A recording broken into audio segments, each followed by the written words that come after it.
What a game. Oh, what a game. So Barcelona win the El Clásico 3-2, the Copa del Rey final for the trophy.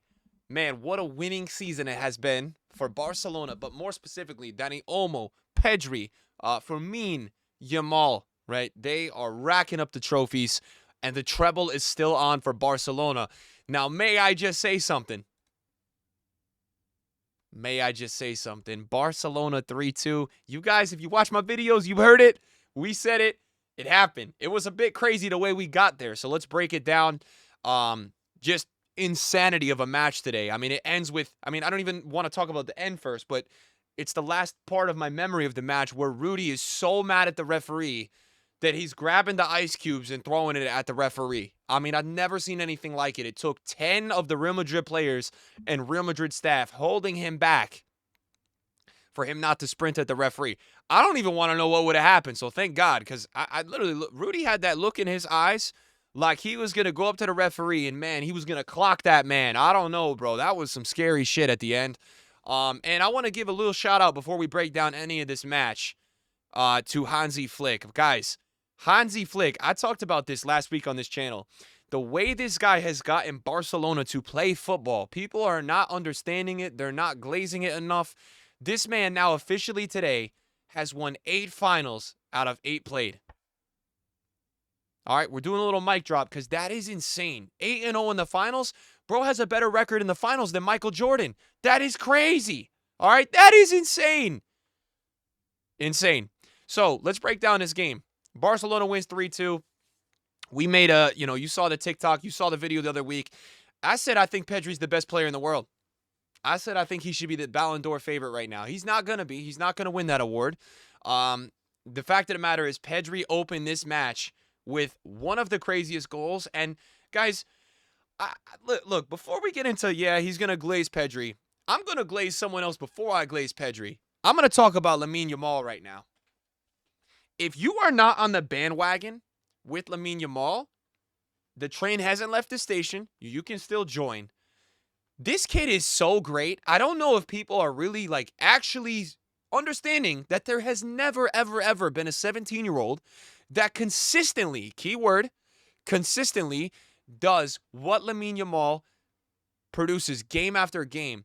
Guys, this was one of the biggest stages possible, a final against Real Madrid. Okay?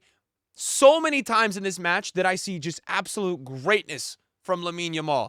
Let's talk about the first goal with Pedri. He cooks his defender. He has nothing. Not a shot, not a cut inside, no pass.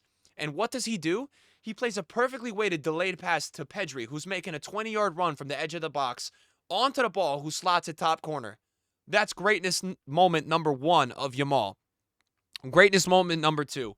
He's out wide. He cuts inside, plays an unbelievable pass to Ferran Torres, who goes on to make almost an even better finish around the keeper. I mean, that was Courtois as well. Great finish from Torres, stepping up when Lewandowski's out. But to me at this point with Lamine Yamal, what we are seeing is so beyond normal. For a 17-year-old, these are the biggest stages. And look, there was a point in this game where Real Madrid is winning 2-1. And you know I sat there and I said on my stream today? I said, Rafinha, Yamal, you guys want to be considered GOATs? You guys want to be considered Ballon d'Or favorites? This is your time. You're having a season of your life. Your team is having a season, the best season in so long. You got to step up. You got to keep this treble alive. I said that to both of them. I did. I sat there and I said, look, 15 minutes left. And I say this to Mbappe. I say this to players that I put on that level. I said, you want to show yourself in that moment. You got to be there. If you want to be that guy, you got to be there in that moment. That's why people say this stuff about Cristiano Ronaldo in a lot of those big games, because when Real Madrid needed him, he stepped up, okay? What a pass from Yamal, all right? And that's the thing for me with Yamal. People will get so stuck up in his statistics and all this stuff. You got to watch the football. You got to see this kid's IQ at 17, because the stats don't do him justice. Today, I believe he gets 2 assists, and he ends up getting 8.8. FootMob has him as the man of the match. I don't know. That might go to Kounde.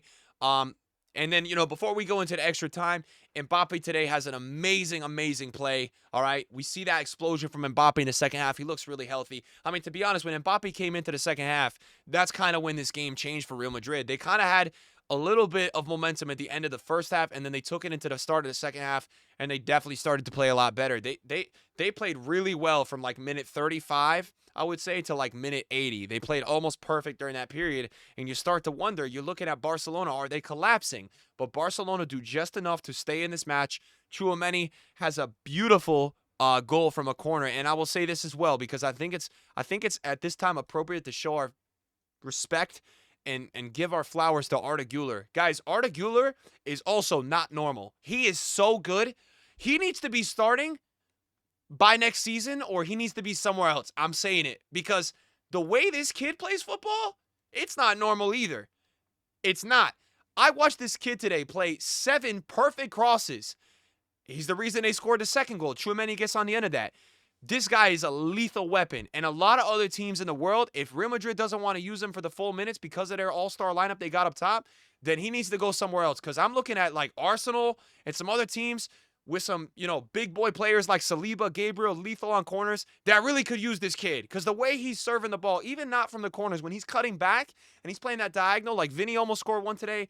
Look, Arda Güler, that was my thought as well before we get to the extra time. Where Real Madrid starts strong, and Kounde, guys, if you haven't seen the Kounde goal, go watch it. The way Kounde anticipated, that's what people don't understand. Kounde starts this game. In the 116th minute, Brahim Diaz tries to play a diagonal hospital ball across pitch, which you should never do. However, Kounde still booked a 20-yard sprint to intercept ahead of the pass. It was the craziest sprint I've seen. And, first touch, bangs it far post. Wins the game for Barcelona. Wins the fucking game. I mean, just insane game today. Look, this is why El Clásico has the hype it has, because you get matches like this. You get games where you can't believe what you just seen. You get me yapping on this channel, freaking out about this game. Ultimately, guys, I want to say, a couple final things. The first thing is that I'm really just happy that this game at the end didn't come down to the referee ruining the game in the eyes of viewers, right? Because I think if Real Madrid went on to win in penalties this game, we would have seen a lot of the Barcelona fans not happy with the referee, because Barcelona had almost 4 penalty appeals in this game. And, they didn't get any of them. They didn't get one penalty. And we see a lot of times teams like Madrid, maybe not this season, but other teams around the world getting very soft penalty calls. All these potential plays in this game today in the Premier League, I would say at least half of them would have been given a penalty. Look, they gave 0 of them today. Now, I'm going to say something you may not like. The last play with Rafinha, I liked the call from the referee, because I'm a big believer in consistency. So I was thinking at that point, unless somebody got obviously killed as a foul, the ref was not going to call a penalty. So I felt like the ref was really consistent with this game. I felt like, look, the ref shouldn't have given that penalty, because there was other penalty appeals in the game that really didn't even go to VAR that were more contact worthy than the one on Rafinha at the end. So I'm just happy that I'm sitting here as a viewer and as a neutral that this game was not decided that way. It was decided by a brilliant moment from Kounde. And it had a comeback twist to it. Guys, I was sitting there for a second and I said, look, Madrid is looking like I have never seen them this season. They played a really good 50 minutes in this game. But ultimately, Barcelona just had the players that would go and step up. And, it's crazy. We rate these players like Mbappe and Vinny Jr. and all these guys. And look, I'll be honest, guys, I don't feel like Vinny or Mbappe played particularly bad today. It's not one of those days I'm going to be on here ranting. Rodrigo today, I don't know what the hell he did. But at the end of the day, man, we might have to start this conversation, because this kid Yamal is freaking stepping up in big games, bro. He doesn't seem to care. It's like he's just going out there vibing. Good spirit. You love to see it. Rafinha today played okay for me. For Rafinha standards to be a Ballon d'Or winner, it could have been better today for Rafinha, definitely. A final shout out to Jude Bellingham, bro. Jude Bellingham, guys. Without Jude Bellingham, probably this season, Madrid would not even be top 3, I think. Without Jude Bellingham playing in this match, they wouldn't have even been in this match, because Jude Bellingham was going out there and fighting for his team. He was running up and down all game. He was providing outlet passes to everybody. I felt like he was the hardest working player on the pitch today. So I want to give a shout out to him, because I know a lot of the football community is really harsh on Jude. I don't know what it is, man. I really don't. They just like to shit on this guy 24/7. I feel like he really, in a lot of matches, man, shows me why he's so great. He's not the level player like you're going to see a beautiful TikTok with a Pedri or a Xavi or an Iniesta. Man, he just works so hard, bro. He does, man. And a big shout out to Tchouaméni today as well. look, this game today for me, for like a El Clásico, it just brought back so many memories of going back to football 10 years ago. Watching the players just fucking bleed for the badge, man. Like, we've been missing this, bro. This type of game, dude. The shithousery with Rudy at the end, like, people getting in scraps, the fights, the refs not ruining everything. I mean, guys, the ref for me today, by allowing a lot of this game to play, it made it such an entertaining game. That's what a lot of people are missing, bro. We have all these stoppages, these 7-minute VAR checks. It ruins all the flow of the game. We just got a vintage game today, and shout out to Tchouaméni, bro.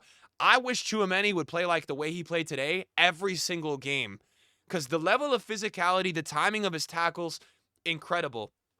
And shout out to Martinez as well in Barcelona, because Mbappe got into a couple positions today where Mbappe really could have done some great stuff, and Martinez put in a last-ditch tackle. I thought Szczesny at moments was key for Barcelona as well, stepping out of the box a little bit. Look, I think Barcelona have made the right decision to just stick with Szczesny for the rest of the season.